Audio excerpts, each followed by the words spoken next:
And we are live. Welcome back to the channel. It is Chosen Wisdom Football, where channel for the football purists, the critical thinkers, the deep thinkers, the people who like to think about football, the people who still think football is a sport, but yes, it is also an art form, and we want to be entertained like the Colosseum.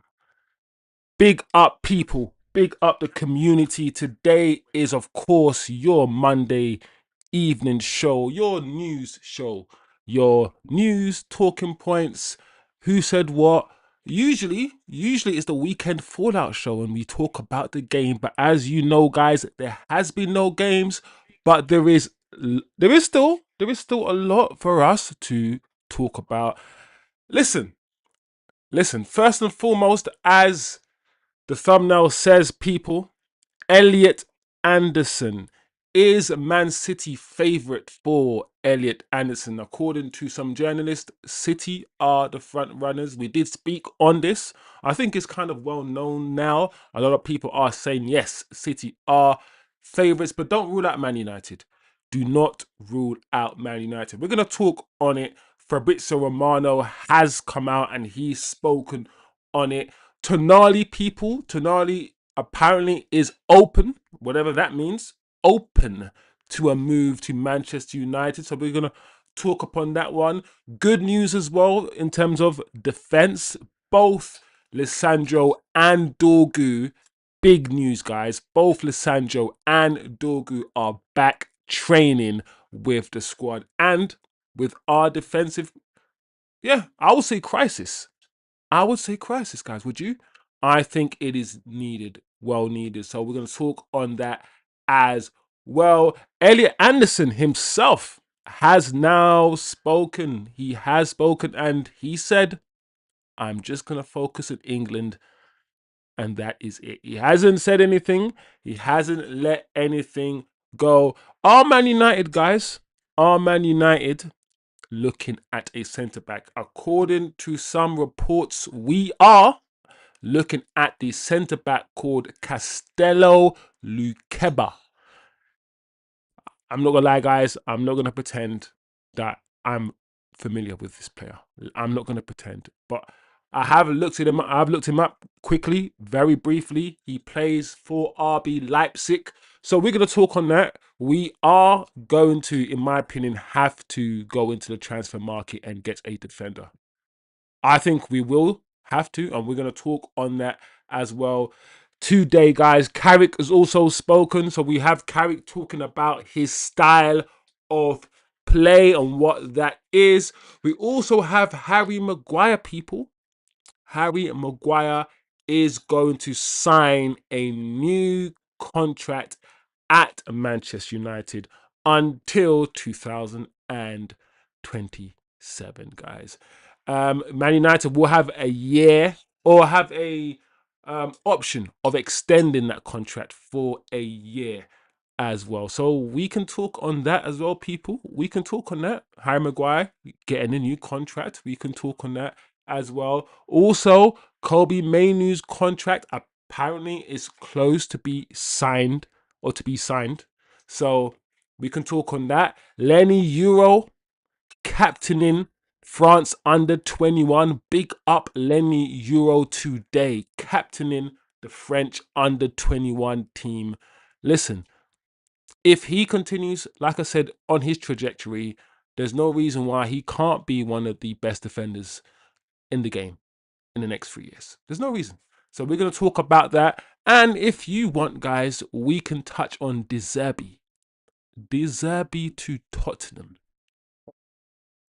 De Zerbi to Tottenham? Yeah. Interesante, as the Spanish will say. Interesante. Very interesting. Very, very interesting, people. Why? Is it for the money? Money? I mean, everything's for the money, isn't it? But that's a very weird one. Let me know what you lot think about that. So, guys, I've said a lot of things. There's a lot of talking points there. A lot of being said, a lot of stuff going on, people in the world of football. And we knew this was going to happen because there is no football being played. So the journalists they absolutely need to make their money. They have to make their money. So there we go, guys. Big up the chat. Let me engage with the peeps, with the people. Big up Acho in the building. I love saying that when people step in the building. Big up Acho that stepped in the building. T Kizzles that stepped in the building. I can imagine people just sliding in, just looking all funky with afros and shit. like the 80s, just sliding in. Look at TK and Acho that's stepping in the building. Homies. Big up T Kizzles. I'm good, man. I hope everyone's blessed today in the chat. Everyone who's going to join, anyone who's going to dip in or dip out, big up yourselves all day. I haven't seen Lukiba a lot, to be honest, Atro. I'm not going to pretend, bro. I ain't even going to lie.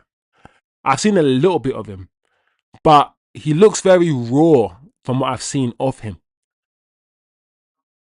Atro said they better not extend the contract. Big up T Kizzles. All right, cool. Let's just get into it straight away.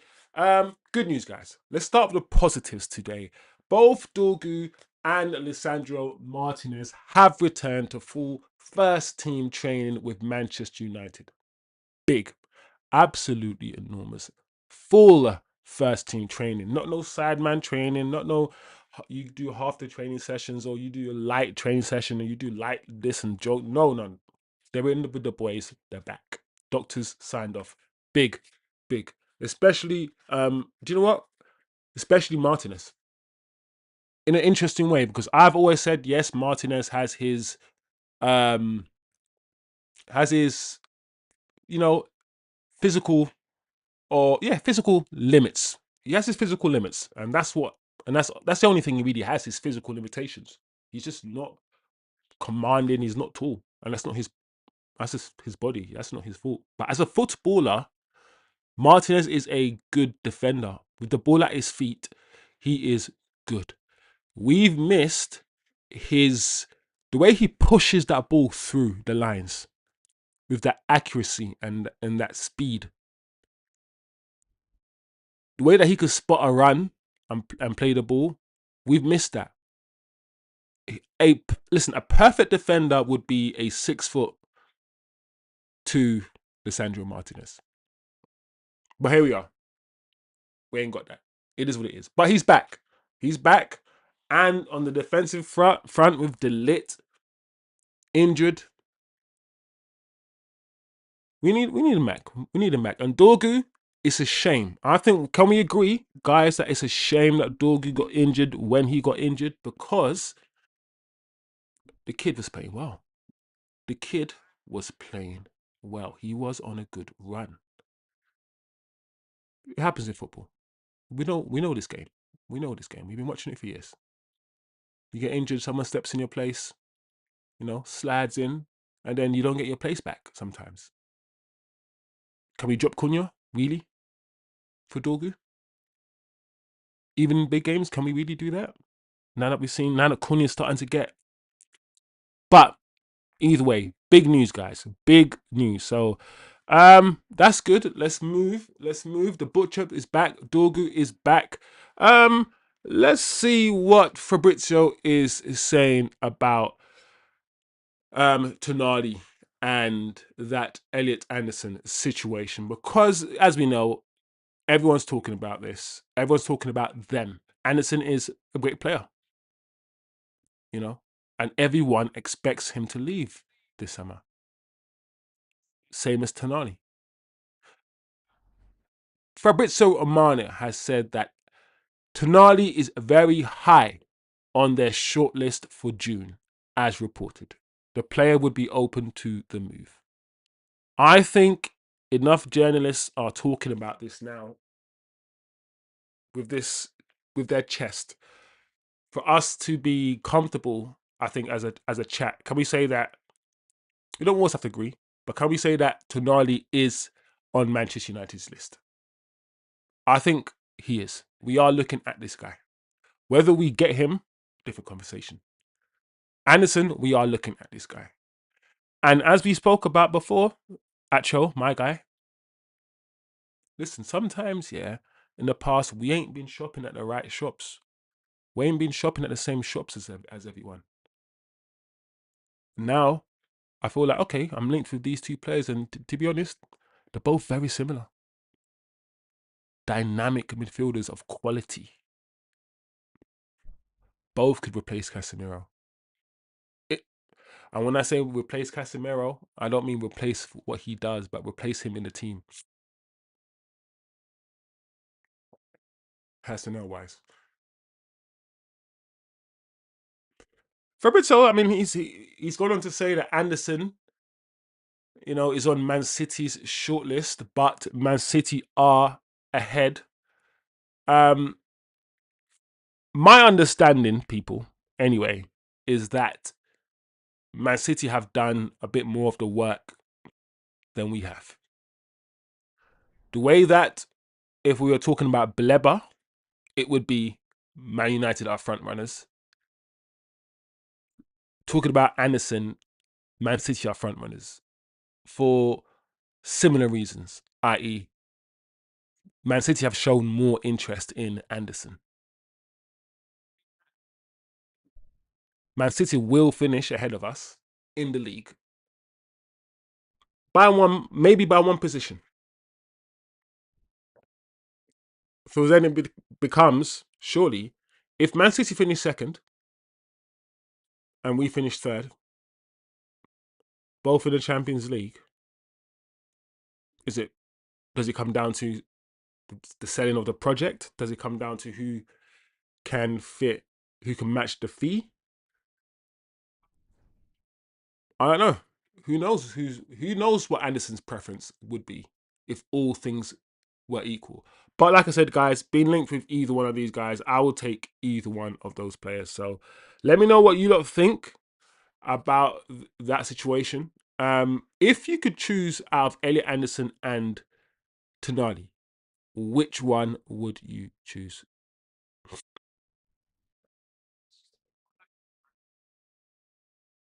Mm. Anyway, let's move on. Um, yeah, this tweet is just basically repeating what we just spoke about. Repeating the fact that City are closer to Anderson than we are. But things are early and things can change. So I think we can move on, people. I'm gonna move on to the other topical stuff. Sandro Tonali will be open to joining Manchester United. The Tonali one, I think the Tonali transfer would be the hardest one to do financially, or one of the hardest to do financially. I think Tonali, I think Newcastle would want around £80 million for Tonali. Something crazy like that. Like maybe even in excess, but around that much. I hope and I think you can get Anderson maybe for around 70, maybe 70, 65, maybe, get Baleba for about maybe 50, 55 for Baleba. So I think out of the deals, out of the midfielders that we are linked with, I think Tonali will be the hardest to obtain. But the more I hear this Tonali thing, people, I'm not gonna lie. I I'll take Tonali. But I don't know. I'm not. I wouldn't want Man United to spend 80, 90 million pounds on him. That sort of crazy money. No, I wouldn't take it for that. But Anderson, Anderson was asked, as he would, international duty, not a lot's going on. It's time to ask players about transfers, as you know. But he swatted it off. He swatted it off, and he's basically said he has to focus. Sorry, guys. He has to focus on the World Cup. So we're not going to get anything, and that's professional. Why would Anderson? No player has ever come out. 99% of players will never come out. Let me change it and say, while on international duty, yes, I want to play here and all these things. Obviously, every now and again, you get a player who's a bit disgruntled and you know kicks up a fuss and says things like, "I want to leave and join this club, and they won't let me leave." Like a Ronaldo, for instance, when he tried to leave to go Real Madrid, he made it very public that he wanted to go to Madrid. Very public. So yeah, I mean, what's Anderson gonna do? Yeah, yeah. I want to leave. I want to leave Nottingham Forest as quickly as I can, and join Man City. Of course, he's not gonna say that. So you know, but I like the kid. I like Anderson. I like the age. I like the profile. I like his. I like his presence on the pitch. You know what I'm saying? I like my midfielders. Your midfielder has to have presence. Has to almost make the midfield smaller. And I think Anderson does that. I think Anderson has presence about him in midfield. And if he was next to someone else who had presence, it just looks. It would just our midfield would just improve so much. And also, guys, the more I think about it, the more I'm thinking, do you know what? Maybe the way forward, yeah. Listen, you can play football differently. We know that. We can play football in different ways. But maybe the way forward, people, is that midfield three that are all box to box. You know how kind of like Newcastle kind of all play with a box to box midfield, even though some people argue Bruno Guimarães, he sits a bit deep, but Newcastle play almost like a flat three. And they kind of like, what if eventually, yes, we play double pivot with Bruno ahead, and Bruno's so ill disciplined, we can't play flat three with Bruno. Bruno's limitations also limit us. We have the thing is we have to play through Bruno. The team's as strong or as weak as it's the main guy, and Bruno's got many good qualities, but he's not a perfect. No football is perfect, and he's not in that position. But what I'm saying is, once Bruno retires, I think we can play three box to box midfielders in a midfield three. And yes, for cohesion, there might be one that spends 50%, in DM, but the other three are just as like capable of doing it. Kind of how Newcastle are like. So I can see that. I can see it like a very robust, speedy, strong midfield three that are all physical, can get up and down the pitch, and just agile, flexible. That's the word, flexible. I don't know. I can see that happening. Not every day for 4-2-1. 4-2-3-1, sorry. 4-2 what? 4-2-3-1. Flipping it. Got it out in the end, didn't I? So yeah. Yeah, guys. Like I'm optimistic. I'm optimistic because, like I keep saying, I feel like we are in the right shop, in the right mall, in the right supermarket, in the right aisle, looking for the things that we need. And we've been screaming out for midfield for a long time. A lot of you guys wanted midfield this summer. We spoke about, how they were going to do it in stages and all these things. And now we're on the midfield. Everyone's starting to get excited because this is the area of the pitch that we know this is the engine. We know this. We know how important this is, and we have got this wrong on many occasions. And this time we have to get it right, people. Big up T Kizzles. Who's the best fit for United? Yeah, big shout. Big shout. Let me throw that back at you, TK. Who is the best fit for Man United and why? And why? Um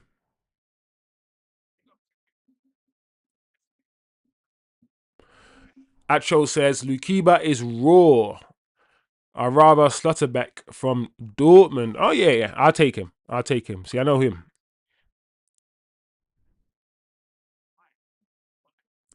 All right, TK is fine about it. I'd be more upset if United were extending Shaw's contract instead of HMS Maguire. Yeah, I mean, I'm not annoyed at it, TK. You're right. It's just like, this is the reaction to something like that. Hmm. That's all. That's all I was like. I was like, yeah, yeah. 1 year. First of all, I was thinking, how long? Are we giving him some sort of 3 year? What are we doing here? And it's 2026. It's 1 year extension plus maybe another year if they want to. I'm like, yeah. Isn't that what we all kind of? Isn't that what we all kind of agreed that we should do? Just give him another year and with a potential year extension if you want. But it will be interesting to see if the new contract he has decreased his wages. I haven't seen the details of the new contract regarding his wages, but it is what it is. So yeah, I'm not beefing it. I'm not fussed with it, TK. In fact, TK, a lot of people wanted this, so we shouldn't really be too annoyed. What happens if Man City get the 60-point deduction? I would write an opt-out clause into the cell. Yeah, T Kizzle's making a good point. That's what I'm saying. If you're Anderson, what are you thinking about? How you're making your decision? Because yeah, you go to City, then what? And City get the 60-point deduction, and then what? Then what? Anderson. That's what you get. Like in school. That's what you get. Oh man.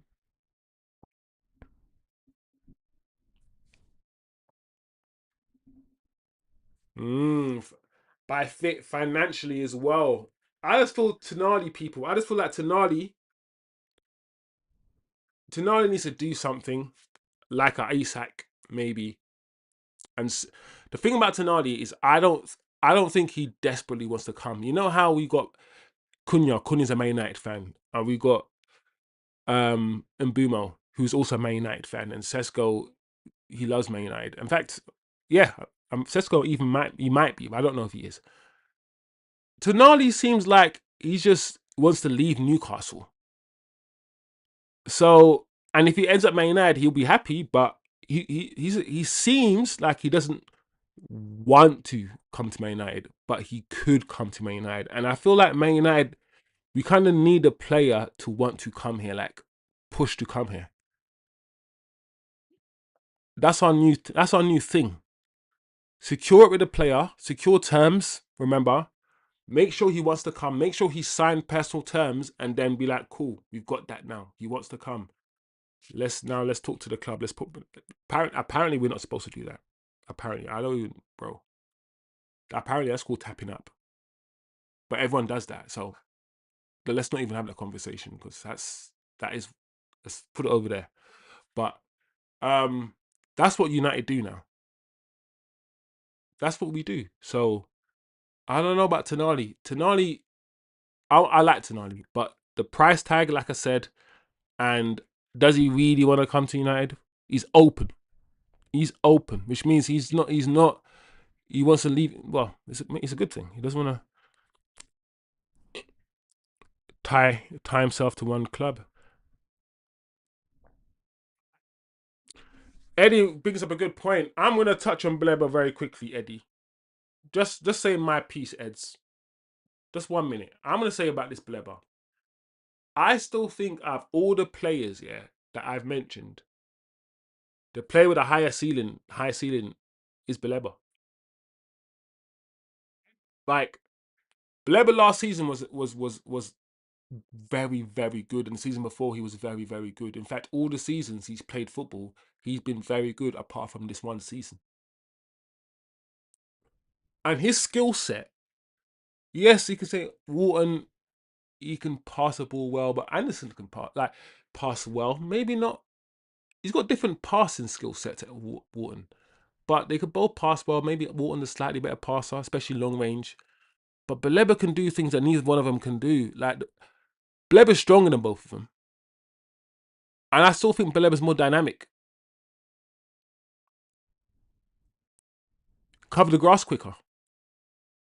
Like, Baleba, if Baleba and this is what we need to decide. This is what you need to decide. You need to decide whether the season you've seen is a one-off or it's a pattern. I feel like a lot of you now in your head is you've seen the season of Baleba, it's not been great, and you're like, cool, this is a pattern. Let's not buy him. And there are some people who are like, no, I've seen enough. He's distracted. He's down tools. This is a one-off, season. And plus, young. He's 20. How old is Baleba? 21. You could have said the same thing about Kobbie last season, or the first half of this season. You could have said the same thing about Kobbie Mainoo. And now look at him. He's back. So we just need to be careful when we write off young players who've already shown that they can do it in the Premier League. And I'm not saying he's gonna be, listen, this amazing player when if he regains his form, let's say, even though form is not the right word I want to use. But I'm just saying that if he gets back there and plays football the way that I think he can play football, he would be a great player for us. So that's all I'm gonna say. I still want, if you ask me, do I want Baleba? I would say yes. I want Baleba. Still.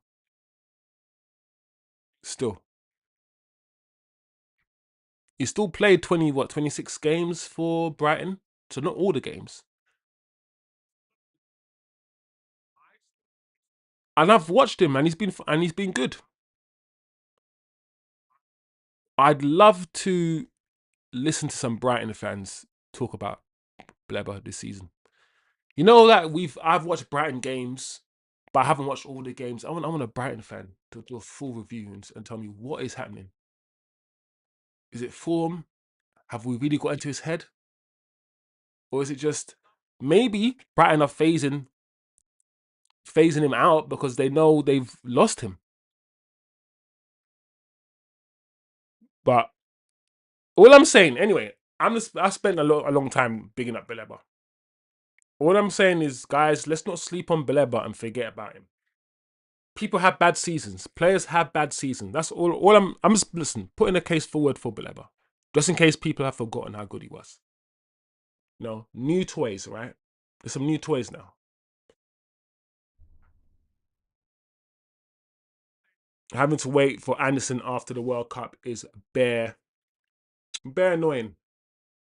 Yeah. Very. Let's just hope England get knocked out then quickly. You know, Let's- loads of hate watches for England. I'm playing. We just need to get these signings out the way. TK says something smells. I think Tonali and Anderson talks and rumours are smoke and mirrors so that United can sneak Wharton and Baleba in the back door. TK. See, bro? That's kind of what I was kind of smelling. I was like, the Tonali one, as much as I'm talking on it, Anderson one, Baleba, Wharton, ding. And listen, Baleba, Wharton, like I said, we're in the right shop. Come on in. Come on in. All right, big up people, big up the chat. But Wiz Anderson is the same. I don't really think he wants to come either. Yeah, I mean, just Eddie, you're kind of singing. You're in the TK singing at the same, from the same hymn sheet. I feel like we agree. I feel like we agree on that one. They both seem meh about it. So we'll see. We'll see. This kid, people, this defender. First and foremost, okay, let's read the story first before I just waffle on. Man United are keen on a summer move for RB Leipzig's French centre-back Castello Luqueba, with a deal expected to cost in the Bumbleclot. Expected to cost in the region of 52 to 69. This is a next currency. This can't be £1,000,000, bro. What? Are you on crack? What? Crazy. I mean, to be fair, Lenny Euro cost us how much? No, but Lenny Euro's a wonder. He's supposed to be a wonder kid.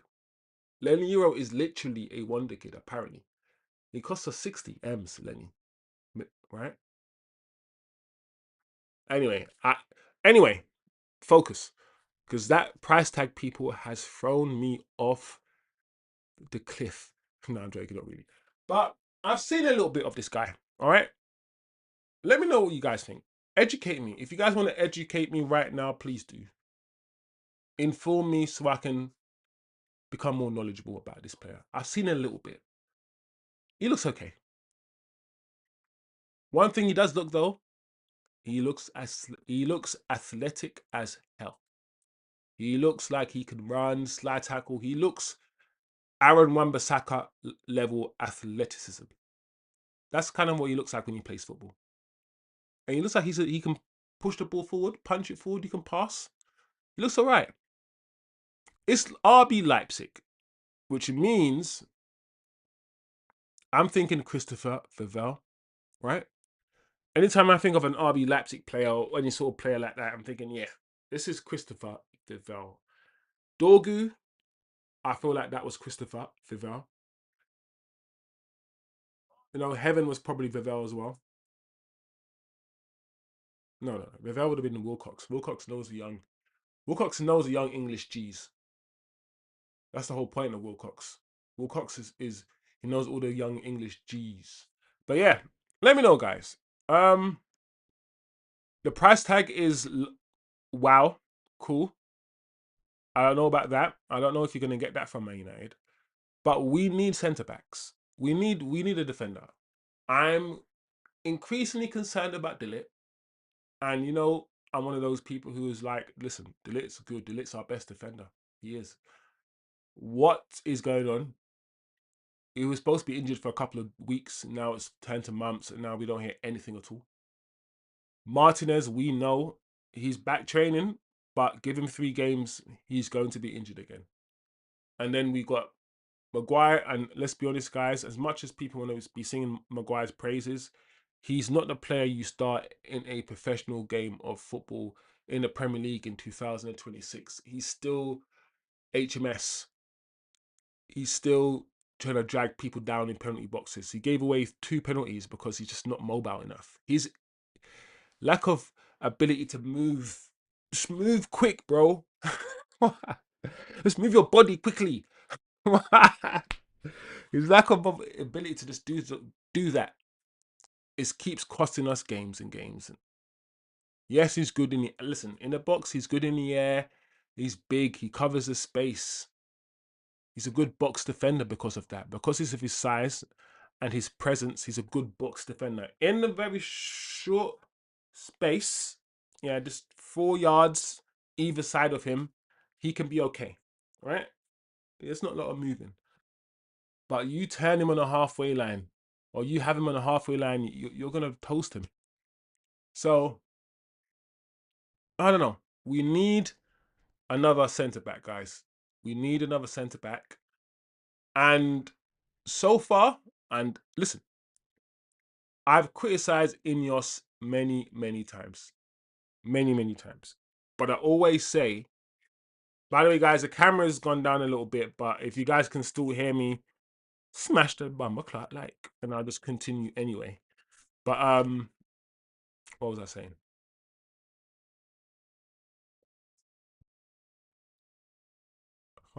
Can't even remember what I was saying. What was I saying? Talking about defending.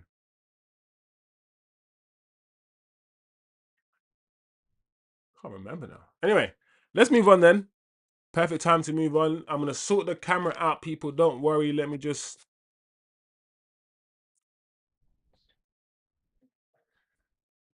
Bear with me a second, but let me just go through the rest of this stuff. So, Manchester United squad depth. This is what this is about. As you guys can see on your screen, this is apparently our squad depth. How deep our squad is. You could argue, is the formation right? And the camera's back and I'm zooming, but it's fine. We will move. We keep moving. We keep moving. There you go. We'll keep moving. So let me know if you guys can see this. So up front, Sesko, Xerxes. Well, Hoyland's not there, so we can rule Hoyland out. So let's Sesko's. Yellow means loaned out. Green means in talks, and black just means under contract. So we got two centre forwards, technically one left winger, two attacking midfielders, two right wingers, one CM in Kobbie Mainoo, two DMs, Ugarte, and well, technically Casemiro is gone, so it'll be Ugarte and Collier. Two left backs in Luke Shaw and Dorgu. Two left-sided centre backs, Martínez, Heaven. Two right-sided centre backs, Euro and Delit.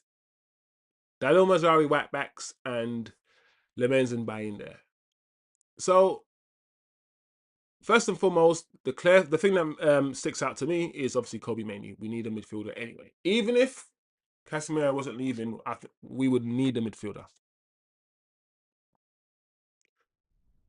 I feel like a lot of people want a left winger, and I understand. Cunha has been playing well out there, but that's not his natural position. We need another midfielder. Mount is always injured. One position that I feel like we are fine is the right-hand side, whether it's Diallo or Brian Mbeumo. I think we are covered there. We need defenders. We've spoken about that already. So it's just interesting just to see using this sort of where we are.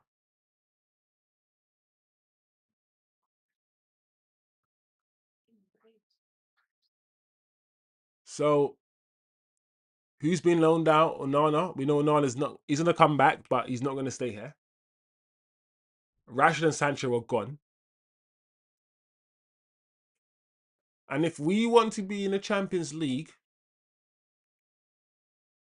and play 60 plus games in a season, we need a squad. We need a squad. A deeper squad than this. A stronger squad than this. Anyway, I thought that was quite interesting. I saw that online and I thought, let me just show you guys. Let me show my chat a good little graphic to see where we are as a football club, you know, in terms of where we need to recruit, where we're stacked, where we're not stacked. Would you rather blow your load on Anderson for 100 million or Baleba and Wharton for 130? I would take option 2. 100%. Anderson's not worth 100. The thing is,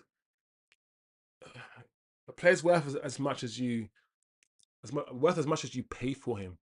Because Declan Rice is not worth 110 million pounds, but and if Declan Rice is worth 110, then you can argue why can't Anderson go for 90? I don't know, but I wouldn't pay that for him. I would definitely take 130 for Baleba and Wharton. Yeah, Eddie. The thing is, Eds, is that I feel like some fans, yeah, forget what it's like to have a squad. There are too many people, in my opinion, and a few people in my chat, in this chat as well, sometimes that were like, sell this player, sell that player, sell this player. And I'm thinking, do you know what? Context will change very quickly. One game a week, yeah, sell everybody. But when you want to be in multiple competitions, I don't know. We need a squad, you know. There's too many people like sell Zaxi, sell Zaxi, bro. There are not a lot of great strikers out there. Let's say we sell Xerxes for £25 million, and we got one striker, and that's Sesko, and Sesko gets injured. Then we have to start. We have to start Brandon Boomer every game.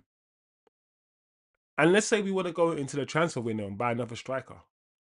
Who are we buying? I don't think people understand that the striker market is not great. Selling Xerxes for what? And I'm just using Xerxes as an example because he's one of the first things that came to my mind because I like Xerxes. But the point is, bro, we need a squad. Like Eddie said it in the chat, we need a squad.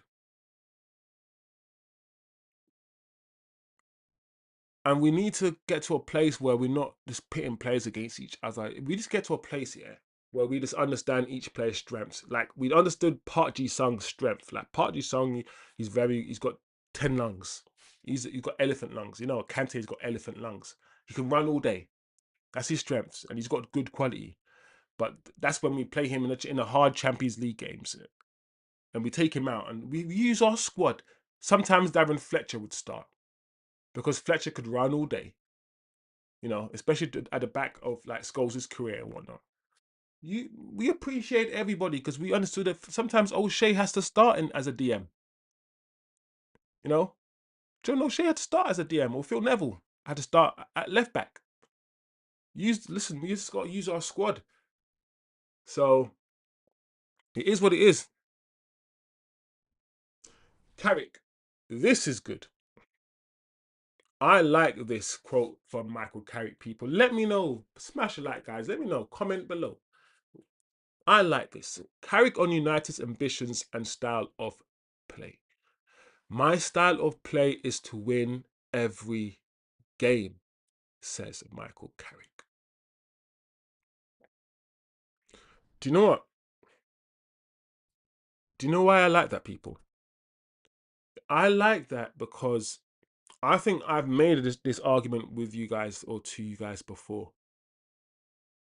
I don't think Man United are a team that has a style of play per se. We have a way of playing traditionally, i.e., we play with wingers and we play attacking football. But how that looks, it could be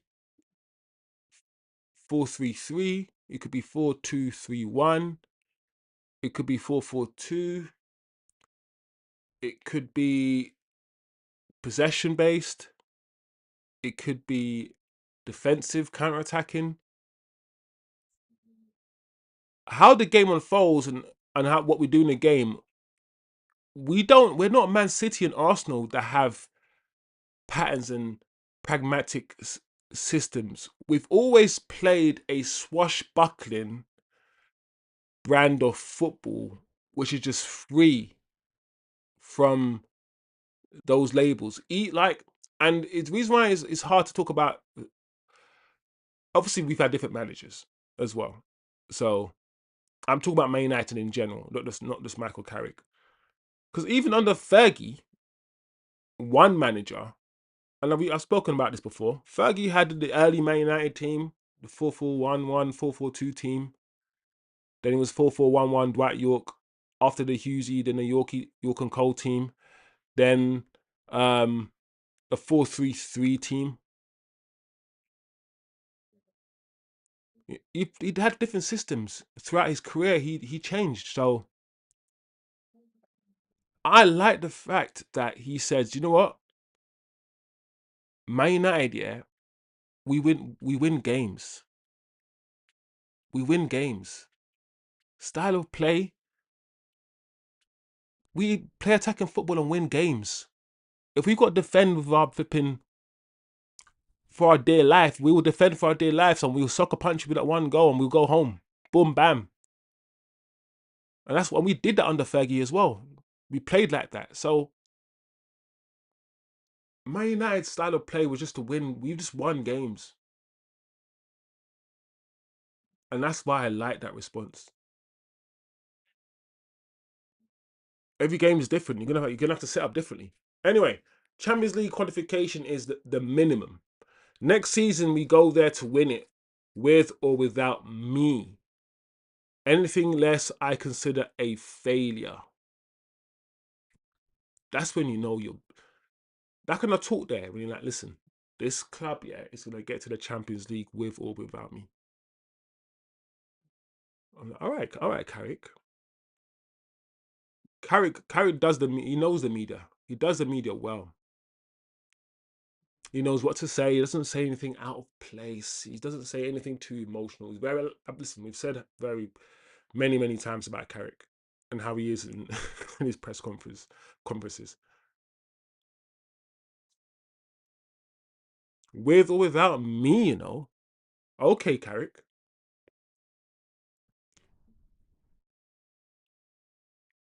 What is that though, guys?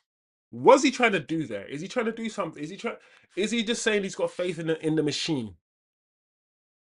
Has he got faith in the machine, or is he trying to just play the PR game just to make himself sound a bit better? Like it's not about him. Doing this selfless thing. I don't know. Big up the chat. Big up the chat. Kudos to Carrick, says Eddie. Luke says, my support, Wellingborough Town. Luke Chapman. Big up Luke in the building. Stepped in the building, Luke. So yeah, man. Big up Carrick. Big up the chat, people. Well, go on. Let's see what else is popping in the world of Manchester United. Everybody. Here we go. Harry Maguire contract. Harry Maguire. Listen, I'll give the floor to TK. TK can lead this one. What are you saying, TK? What's your opinion? Listen, we've spoken about this already. I've spoken about it. TK said his piece about it. I don't know if you guys, anyone in the chat, want to say anything else about this. We can just move on. Start going towards the end of the show, but I've got no problems with this. He's set to sign a new deal until 2027. Like I said, just 1 year with another year option. Verbal agreement has been made. Just needs to sign the paperwork and boom, bam. It makes sense, people. It just makes sense. You know, you could argue how has a defender that we've tried to get rid of that hasn't actually improved. So he hasn't got better. And we tried to get rid of him 2 years ago, but now we want to give him a year's contract. I just feel like that shows how much the league, in my opinion, the quality of the league has declined. Just in my opinion, that where are the world-class defenders in the Premier League? Like back in like Rio Vidic, then you had like who did Chelsea have? Didn't Chelsea have like Desai and Gallas? Like Keown and Adams and bro, I don't know, man. I don't even see the world class defenders. This world class anything in football too much. So, but you know, I'm I digress. I digress. I feel like he's had a decent second half to the season. He has played well, and you have to give him his credit. He scored goals for us. He's always a threat in the air. He has stepped up when needed. He has contributed, and he is contributing to our success this year.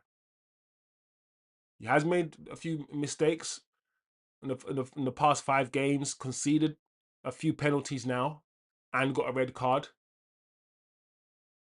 But that's what I expect. That's Harry Maguire for me. That's always been Harry Maguire.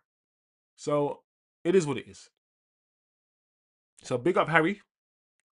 I think 1 year is right for us. I think it's right for him. Gives us time, gives Heaven, gives Lenny Euro time to another year to learn under Harry. Please show them the good things, Harry. Your good parts, Harry. Your good traits, attributes. Give them another year, because at the end of the day, listen, Maguire still has experience. He has experience, and that's one of the reasons why we've done well over the past 9, 10 games. His experience at the back during this time has helped.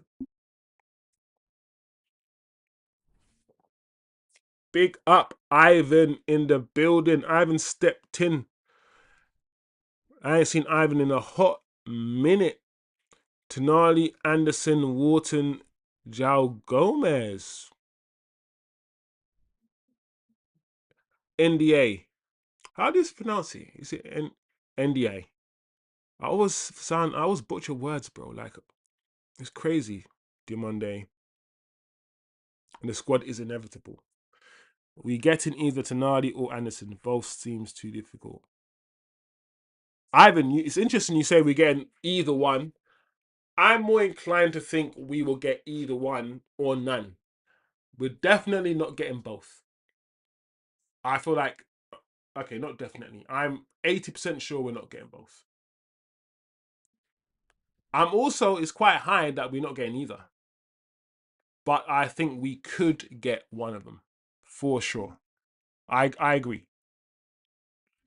Big up Ivan though. Stepped in the building.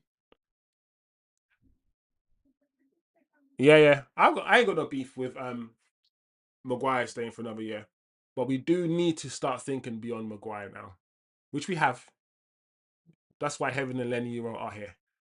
They're supposed to be the future. So big up people. Big up people. Let's see what else is there. I think, is that it, people? Is that the last bit of news? No, Kobbie Mainoo as well. Quick one about Kobbie. Kobbie apparently is on the verge of signing his contract. Good, good. I think there's a lot. I hope there's a lot more to come from Kobbie. One thing I see from Kobbie over the last 2 months since he's been playing, he's definitely more aggressive, and he's had to be. Kobbie he still is a twinkle toes sort of midfielder. He wants to drop a shoulder, take one or two touches. Not the most physical. Not the most physical, but I've seen him get stuck in a bit more. Get stuck in a bit more, And I think that's what he needs. Especially that way the Premier League is going. You can't always play the pretty stuff, Kobbie. You can't always play the pretty stuff. So I'm liking what I'm seeing over the last few months since he's come back in the team. So I feel like there's more to come from him. I want to see what he's like when he's played further forward. We've seen glimpses of it. We saw it under Amorim. Or like in a more fluid midfield three, where, yes, currently at this moment, Bruno plays in that more advanced position. So there is a expectation for him to defend a lot. But if he played in a more fluid midfield three where there wasn't a number 10, but there was another 8 who also got back, we'll see Kobbie more centrally. We'll see Kobbie combining more with Cunha, that one-touch play at the edge of the box that he could do. So I don't know. I like Kobbie. I've always liked Kobbie. I don't think I don't need the contract to be crazy. He's still what, 20, 21? So I don't need you to be paying him 150, M's. Sorry, wow, imagine 150 grand a week. I still think it should be, if he's on like 30 grand now, put him on 80. Put him on 80 or 90. Maybe 100. and 5 years. Don't do anything crazy. I don't think they will. Listen, Sir Jim's now at the top of the tree. Yeah. He's running the show. You think Sir Jim's gonna be up? Listen, I don't know. I don't think so. Um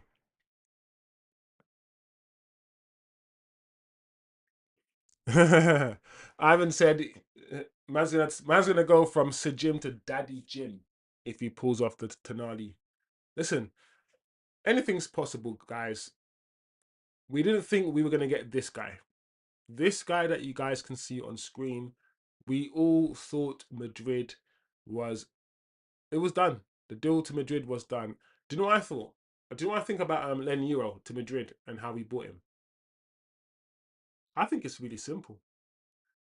I think one of the reasons why we pipped Madrid to Len Euro is simply because we paid £60 million or euros. Was it euros?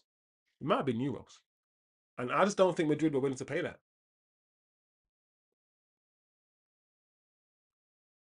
I just think we completely outbid them. I think Madrid were thinking some 35 M's business, and we went, boop, here's 60. And then it was like, listen, you're going to Man United. I don't know. Uh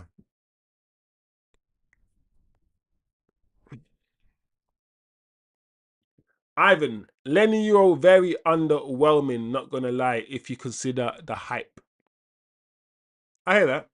I hear that. Um, I can understand that perspective for sure. For sure when it comes to Lenny. I've liked what I've seen.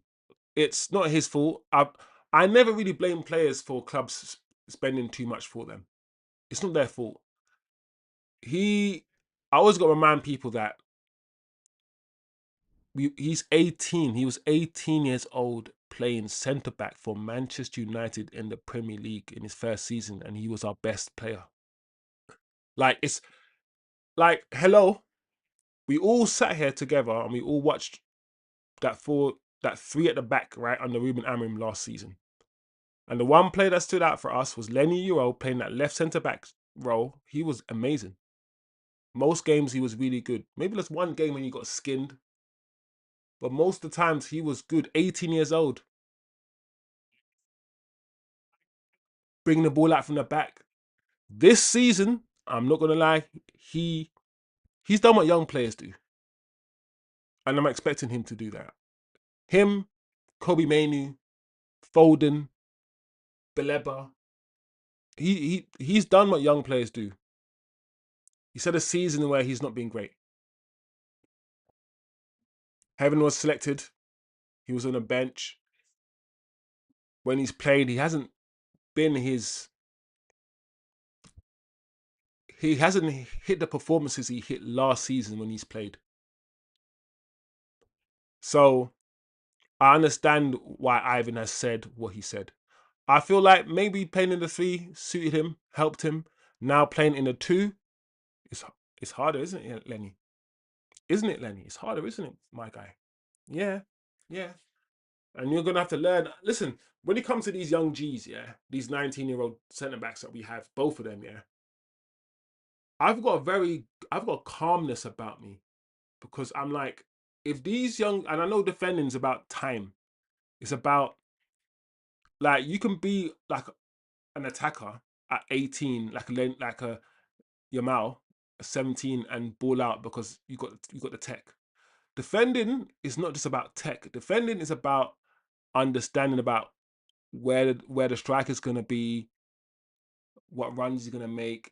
It's about concentration and it's about understanding of the game.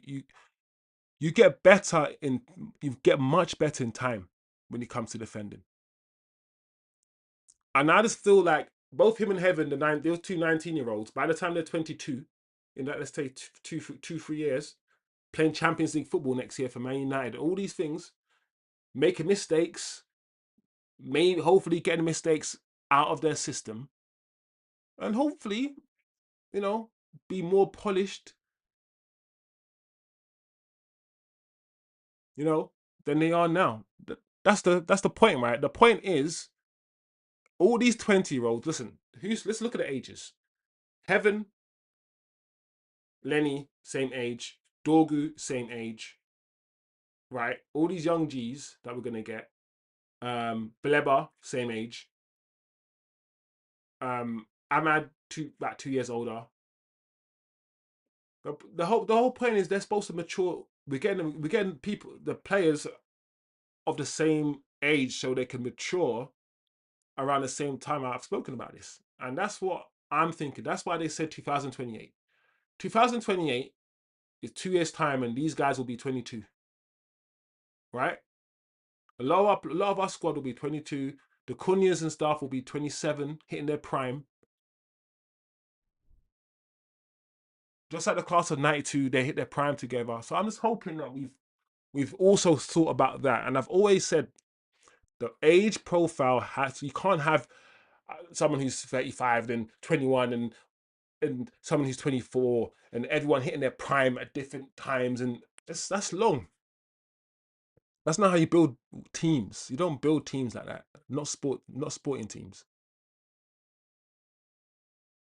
It's important that the core of your team hit their prime around the same time.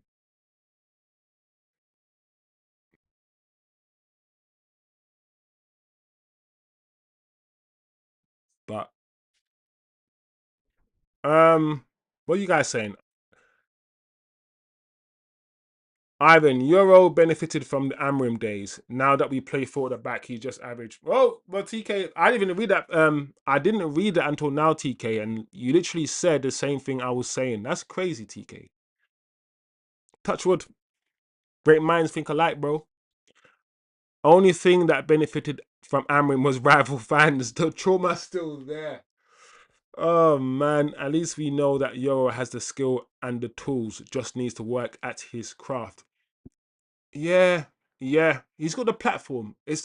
I feel like it's one of these ones where if Heaven or Lenny Euro don't make it as United like first teamers, because technically speaking, they're first teamers right now. They are, but in the long term, then it's just them because they've got all the tools now. They've got the platform. We've seen them do it. We've seen their ability. Now just do it on a consistent basis. Now that's it. Will last summer's signings lift a Premier League at Manchester United? That's the question. In your said 2028, mate, Ivan. That's what they said. You know, I feel like if we add that Everton winger, NDA, I think I'm pronouncing it wrong. Listen, Arsenal are not the best team and they're about to win the league. So,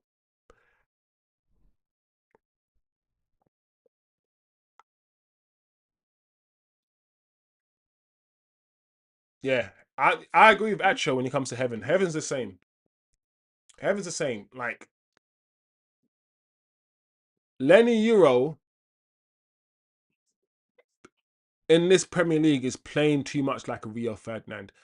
Like, you know how Rolls Royce defenders, like a Rio, like a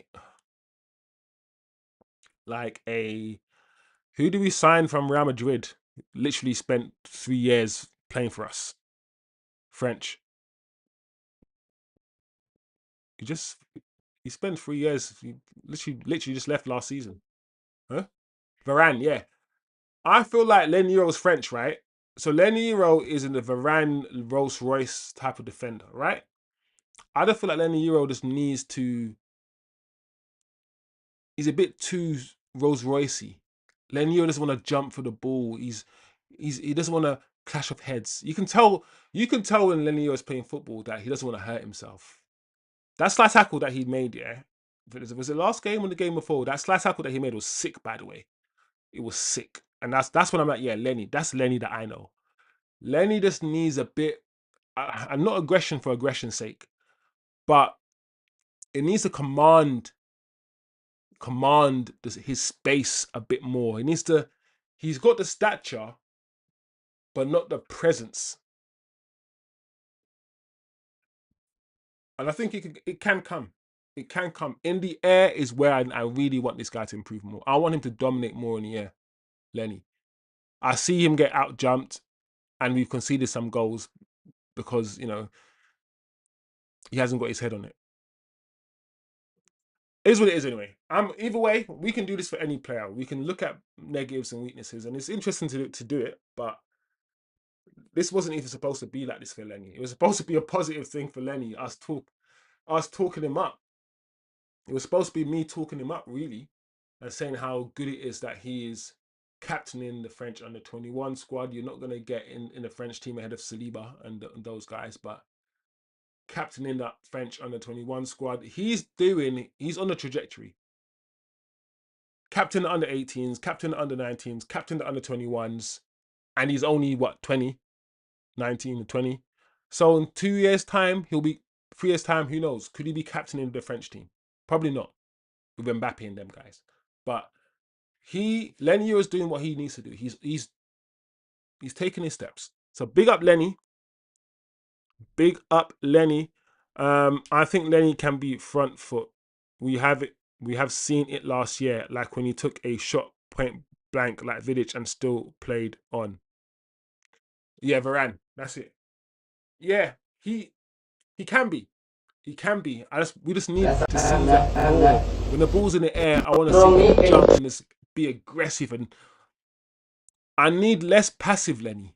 I need less passive Lenny and less proactive Lenny. But I understand he's more Rio. He's more sweeper. He's more, I'm going to take a step back. Vidic engaged. Vidic was stuck to the back of you. And he had to be, because Vidic, if you turn Vidic like Torres did on many occasions, you're gone. Rio could run and keep with you. So Rio's like, cool, run. Try to run past me. I'm keeping with you. So Rio was quick. Vidic had to play differently. And that's why I'm like, Lenny's he can be, in my opinion, a bit passive when it comes to his... On the ball, bro. On the ball, I ain't got no beef with Lenny. On the ball, I ain't got no beef with Lenny. But Lenny's my guy. I ain't gonna lie. Lenny is my guy. Big up the chat. Big up the chat, people. I'm gonna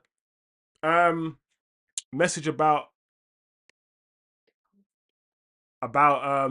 maybe this Friday, see if we can do some sort of calling thing. I'm gonna jump into the Discord after this show to see what's popping. The poll. What going on with the poll? We had a few votes in the poll, Oh, very interesting. I mean, 10 votes. So Anderson and Baleba. Anderson and Baleba. Listen, like I keep saying, it's like a kid in a candy store. That's how I feel right now. I'm just like, I don't care. If I get any combination of those two, because essentially what they all are and what they all can be, at least 3 of them are box-to-box midfielders. And all of them can pick the ball up from the back 4. All 4 of them. Some better than others, and at least every one of them will walk into our midfield. That's why it's so good. That's why I'm like, listen, every one of these players will walk into our midfield. 100%. So what am I doing? I ain't picky. Give me one. Just give me one. I'm hungry.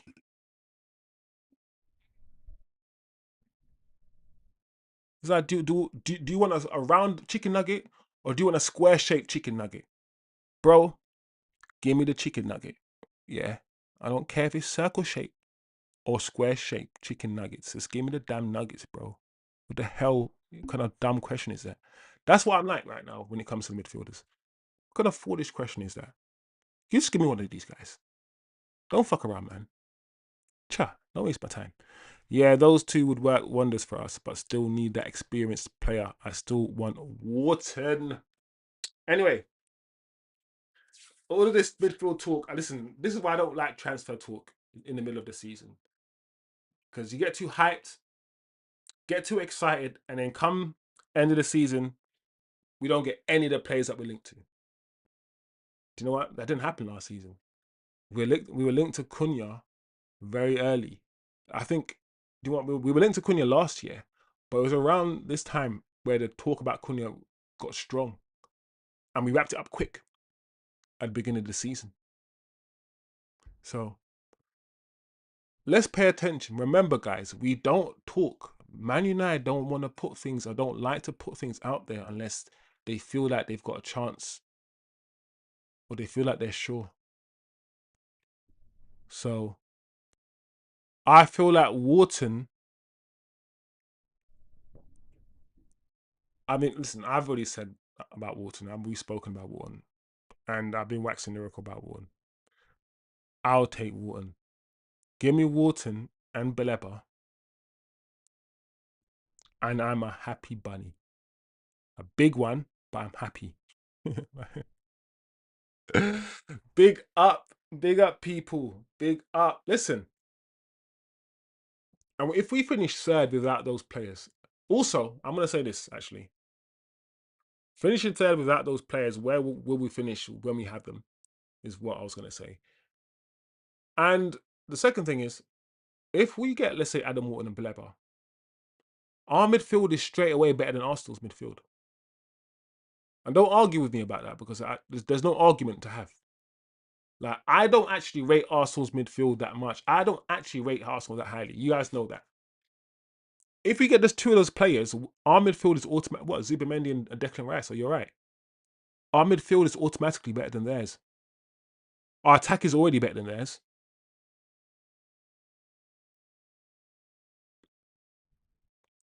So that's all I'm saying. That's all I'm saying. So big up the chat and see what TK saying. Anderson saying that he wants Champions League. Yeah, bro. Yeah, TK. Them the lap. I TK. Question, bro. Are you happy? Are you happy that we didn't get the lap? Because I'm not gonna lie, the flat trap body thing. Listen, why sell Hoyland and then buy Delap? That's what? Why? The more I see of Delap, the more I'm like, yeah, I'm happy we didn't buy him. Yes, he would have been a fraction of the price. Was it 30 M's for Delap? But Sesko's better than Delap.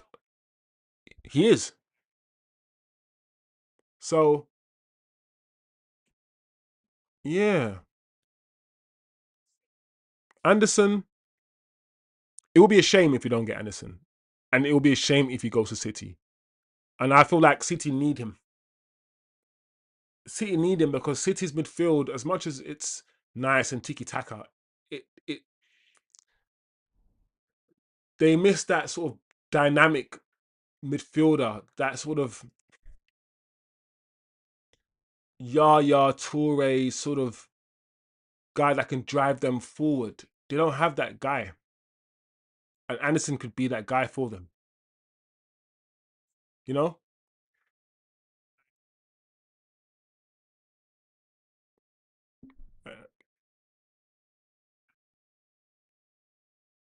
Mm. Forest, he might be relegated. Wharton playing on a team where a number of key players left, and the coach has thrown in the towel 3 months ago. Yeah, Wharton's easier to get. Wharton's playing. What? I don't think Palace owner is going to take the piss. I don't really think so. 60, maybe. He's playing for a Palace team. Palace don't seem like they're interested. I feel like Adam Wharton's gettable. I feel like he's gettable. If we get Wharton and Baleba, Anderson, Tonali, we will dominate teams. Bro, We still gonna. I just want Bruno to. I think he'll be fine, Bruno.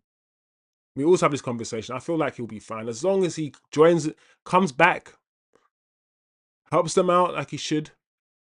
Because if you look at Bruno's heat map, guys, Bruno's almost like a striker. He plays with no defensive responsibility. This guy plays in midfield but doesn't play with any defensive responsibilities like a midfielder. Um, but I feel like he'll be fine, especially for one season. Bruno in the 10, and plus Kobbie will be there, so we can rotate. I feel we'll be fine. Not saying Anderson is bad, just the vibes maybe. No, TK, I agree with you. The the way that it's been reported, the whole Anderson thing, gives me the lap vibes. It gives me the lap vibes. The lap. Palace don't sell well, so yeah, I think we can crunch Palace for him. But please, United, get him before Liverpool. Nah, he's not getting Liverpool. Nah. However, Atro, I think you're onto something. Liverpool need Liverpool need midfielders. I don't know, like this whole McAllister.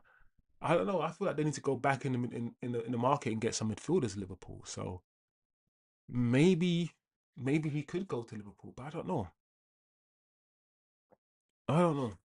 We'll see, guys. We'll see. Like I said, this is the Bullakadoodoo 3 weeks where we're gonna get transfer news upon transfer news in the season, during the season, because there is no football. And I can't wait for football to return, guys, because we're getting giddy, getting excited. And listen, I can't wait either. Like, listen, I'm not trying to fast forward the season, so I'm not trying to push time forward and all these things. I want to treasure and experience time right now. But at the same time, I can't wait till the end of the season to see what we do.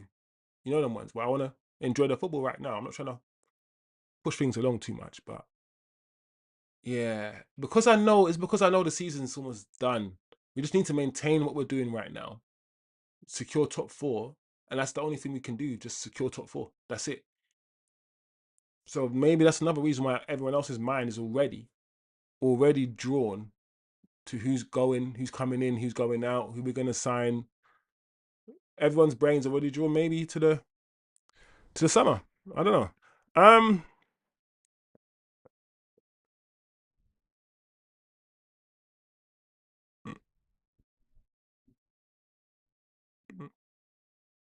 yeah, you're right. You're right. You're right. The reason why I said, tell you, listen, actual, the reason why I wasn't thinking about Arsenal is because technically they just bought two midfielders this season. They bought Zubamendi, right?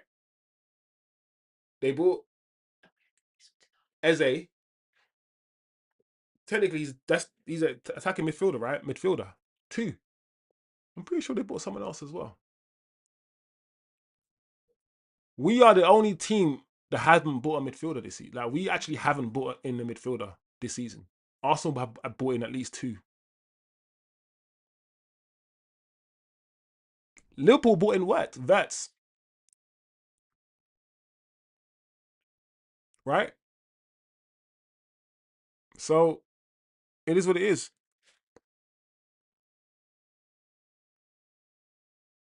Yeah, there you go, TK.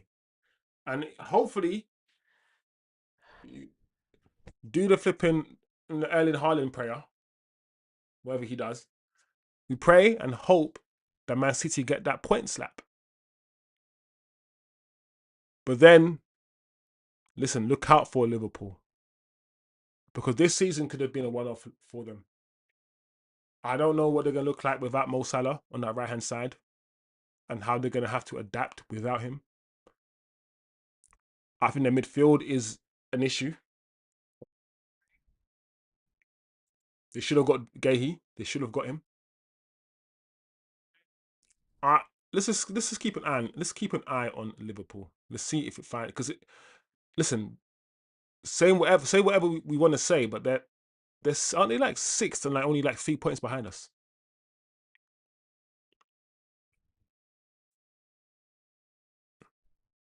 Yeah, and Norgard.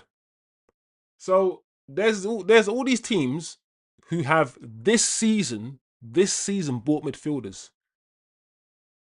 And I guess could you say Cunha? If you're gonna label Eze a midfielder, I guess you might have to label no, but Cunha actually can play up front. Eze can't. We haven't bought any midfielders this season, so we know 100% we are going to buy at least two, and we know with Wilcox and Vivell, we're not going to buy any crap two, and we've seen the ones we're linked with. After purchasing three midfielders this season, are Arsenal going to go out and get two? They could do if they could move some people on. I don't know. Not everyone likes Diamande, but Liverpool already got that. Who's that kid that they got? Who plays on the left? He played the other day. That really small kid. I like him. He looks good from the academy. Listen. I know you guys don't rate Diamande that well, that highly, but let's not be hoping Liverpool get that player as well. Let's not. You know,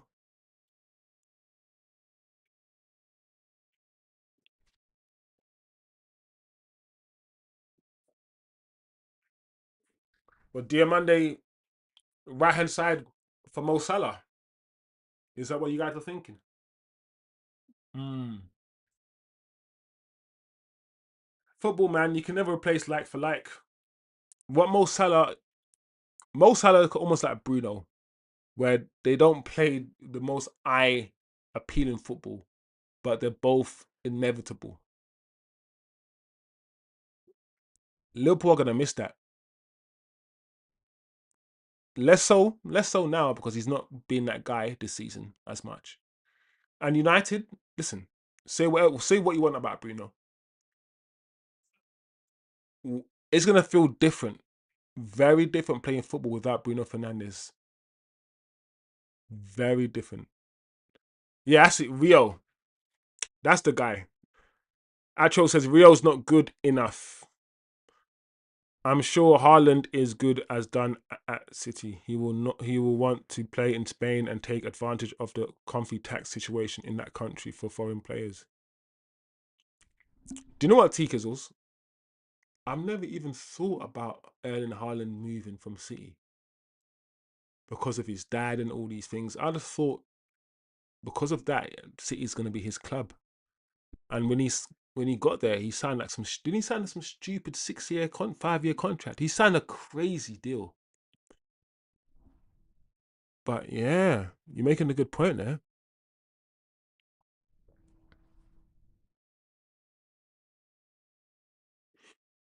Wait, let me try to think. Liverpool, they lost Diaz, Jota. Well, yeah, now Salah. So yeah, they replaced Salah. They got to replace Salah then, yeah? But yeah, and they lost Jota in the season, didn't they? So technically they need two attackers.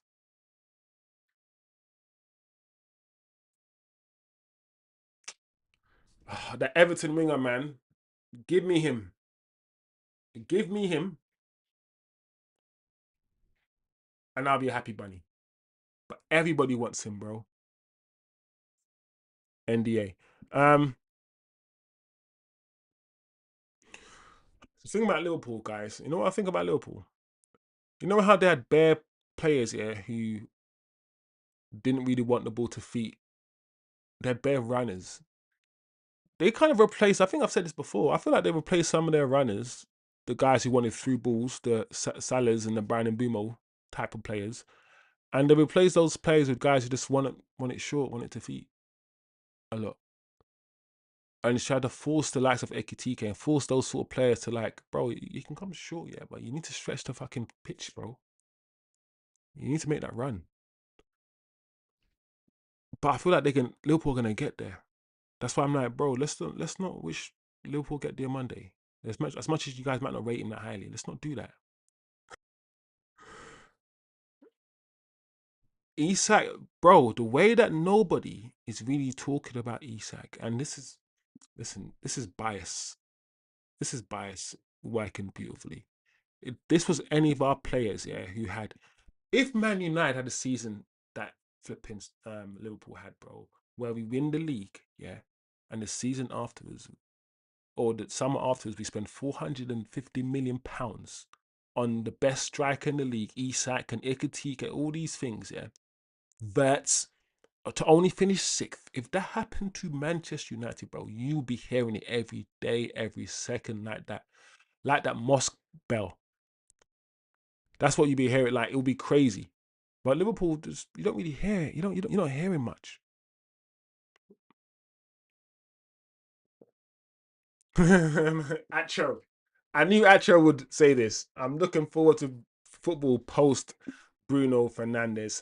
Not a slight at Bruno, but more so to see what can the team as a collective do. Yeah, I would agree with that. I'm looking because I like watching football and I don't watch football just for the result, for the goals and assists. I like watching football. So I want to see how United play football when it's not through Bruno Fernandes, when he's not taking everything, not on the penalties, not on the everything is through him. And because everything's through him, if he's having a bad game, we have a bad game. And all, do you know what I'm trying to say? I just want us to be a complete team where if Anderson, we can take Anderson off and bring on Baleba. Take off Baleba and put on and start, I don't know, Kobbie Mainoo. I want us to be a team where we're not so dependent on one player, or we don't necessarily play through that player. Like, and if we do play through a player, that player better be the best player in the world. He has to be good enough. If we're gonna play through a player, let it be Neymar. If we're gonna play through a player, let it be Rooney. Let it be Cristiano Ronaldo. We play through Ronaldo. We just keep giving him the ball. But it can't be a Bruno. So let's build a team now. That's what I'm looking forward to seeing. What we now do and how we play football as a collective. Build a team where you can take out one of the clogs, replace it with another clog, and the clock still works. Yeah, that's what I want to see. Yeah, I hear you, TK. I hear you. I hear you. But then I guess that's what Haaland's like, right? I just thought, yeah, in my mind, TK, I'm thinking Haaland has got some sort of allegiance to City. I'm thinking through his connections, he actually wants to be there. So you're thinking he's career driven, and now that he's won all these things, he wants to go to another club to win other things. I'm saying, apart from Madrid, maybe where else? There's no other place to go. So it's like if he's getting paid, maybe Haaland's chilled. Maybe he's gonna spend the next 3 4 years just at City, just chilling and just sitting on his money. I don't know. It depends on the character of the man, and I haven't really studied his character. You might know his character a bit more, I guess. Yeah, and Haaland and his dad were initially saying that City was going to be a short-term stay. Oh, there you go. Look what I know. I don't know. I don't know anything then. If we can get NDA, NDA, if we can sign an NDA, literally, if we can sign an NDA, then we'll be good. Um, word we would never be allowed to forget it. Question to the chat and chosen: who do you think becomes penalty taker post Bruno, or will we do it that whoever wins it takes it? Um, who will become the penalty taker? I can see who will take it. That's a good question, Flipping heck. Who do I trust? I think if Cesc goes on the pitch, you just give it to your striker. if you're playing with Sesko. If you're playing the Brandon Bemo business, then give it to Cunha. I'm have to trust the Brazilian. Give it to Cunha. Fuck it. Um. TK agreed as well. TK Cunha for penalty kicks. There you go. Chosen, 100% chosen. That's why I've always had slights for Bruno. He's not good enough to be the center point of the team. Yeah, I've always said that. I've always said he's good enough to be in our team and he needs to be a player in our team. But the way that we play through him and give him a free role and give him this 10 role where he just runs everywhere and he's sometimes more advanced than the striker. He leaves a gap and all these things. It's like he's played that. This is what happened. Let's not rewrite history. We were struggling, yeah, with Andres Pereira and Jesse Lingard in the 10 role. Bruno Fernandes was playing for Sporting. He was shopped around the place and everyone said no. And everyone said no because he gave the ball away too much. That's what everyone said. He gave the ball away way too much. He was too careless with it, right? That's Nothing's changed. That's still the case. And he was told by Ollie, come play your game, play a free role, and he's been given a free role up until Amrim dashed him in that double pivot. He's been given the keys, and while he's been given the keys, the full yes, he's been given the keys. Not totally his fault. We have declined as a football club. So for many reasons, including what I've just said, I'm not saying I just can't wait to see what we look like. Knowing someone's been a good servant, but at the same time, you're like, yeah, I just want to see the kind of football we play when our number 10 doesn't give the ball away 60% of the time. Imagine the 10 that we had kept the ball and never gave it away. Always returned it, always found a man. And we'll become a possession team. If that 10 was just always never giving the ball away. And I'm not one of those guys here who believe that in order to create chances, you need to keep losing the ball. Yes, he has loads amount of assist and the numbers. He will spam until he gets the assist. I get it. I get the way he plays. Yeah, he's a quantity man. Get the numbers in. He's like one Mata will get one assist and might deliver one cross and get that one assist from that one cross. David Silva the same. Fabregas the same. Scholes the same. Whereas Bruno will deliver 10 crosses to get that one assist. They both got one assist. And then people say, in order to get that one assist, Bruno had to give away the ball 10 times or 9 other times. And I'll be like, no.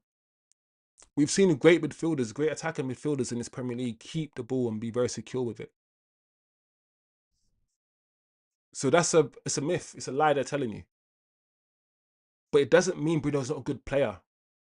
I just feel like some people counter the Bruno stuff because some people feel like he's overpraised. And because they think he's overpraised, they over-criticize him. No, Bruno's a good player. Like, he's good. Just because he doesn't have attributes that you want in your 10 doesn't mean he's not a good player himself. So I feel like we always with Bruno try to find a middle ground by saying he might not be the 10 that I like or in the mold of 10. I don't like the Frank Lampard because that's what he is. He's the box crashing number 10. I prefer saucy, bald Eden Hazard, number 10. But back to actually say back to Haaland. I hate it, but the team is actually good at taking pens now. Yeah, I think our attackers. I feel like I'll be very confident in a penalty shootout with our players. Yeah, he will never be the greatest striker ever if he stays at City, says TK. All right, guys. Wow, 9 o'clock. Flipping neck. I was supposed to end the show at 9. Sorry. Yeah, 9 o'clock. I was supposed to end the show at 8:15. But this is what happens sometimes. I'm going to end the show, and every time I try to end the show, I read something, and you guys make me want to talk. Start another conversation, and then we keep going. Big up Big up the chat. Big up Acho and TKs who stayed till the end. My guys, bro. Big up, man. Yeah, we'll be back, peoples. We will be back on Wednesday, same time on Wednesday, 7:15 for a similar show. Gonna jump in the Discord for like a couple of minutes now, see what I go on. I haven't touched the Discord in a couple of days, ain't gonna lie, people. Been so busy. But yeah, at show TK. Everyone else who's jumped in, Turkish always. Listen, Turkish is just part of the furniture. But I should never ever forget to shout out Turkish. Eddie, big up everybody. I'm hungry, man. You know when you're just hungry, people, as hell. I try to keep yapping. Nah, it's good. That's why I need to bring catch. Listen, I can't wait to hear you guys because I know texting, yeah, is one thing, but the freedom to hear this, you man, just have the floor and you just to say your piece. Yeah, man, we need to pattern it really quickly, guys, really soon. So, big up people. Yeah, man, big up everybody, man. And I'll see you guys on Wednesday, man. Peace.